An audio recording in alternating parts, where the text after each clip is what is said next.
হ্যাঁ তাই না? যদি বলেন যে 2.4 ইঞ্চি ডাবাইতে করছে দিলাম এরপর থেকে ফুটাই পাশে বেরোয় আসবে তো। তাহলে আপনাকে এটা মাথায় রাখতে হবে। এভাবে নেন, এই নেন কোলে, এই জাস্ট এই জাস্ট হালকা টাচ প্রেস ইট প্রেস ইট গলার সব সব এটা ফাটা এই এই কিংবা কিংবা এই এইটাতে আপনার জন্য সম্ভব হবে না, কারণ কিছুক্ষণের মধ্যে এই মাসলগুলো টায়ার্ড হয়ে যায়। এই জন্য এটা হলো পিছনে বোর্ডের কাজটাও হয়ে যায়। এভাবে নিয়ে আপনি যে কোনো পজিশনে রাখতে পারেন এবং বরং একটু তুলে ধরলে অটোমেটিক্যালি ওর গলাটা নেমে যাবে, এয়ারওয়ে ক্লিয়ার হয়ে যাবে। কথা বুঝছেন? এটা হলো সবচেয়ে সহজ ছোটো বাচ্চার জন্য, যেটা একটু তুলে নেবেন, তুলে নিলে শুধু মাথাটা ওখানে রেখে দিলেন, আম্বু ব্যাগ থাকলো, যে তুলে নিলে অটোমেটিক্যালি এয়ারওয়ে ক্লিয়ার হয়ে গেল।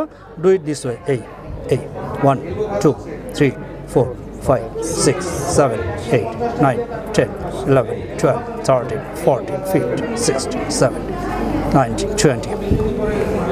ঠিক আছে? হ্যাঁ, এরকম করতে যায় না, একদম মানে বাচ্চা মারে ফেলাবেন।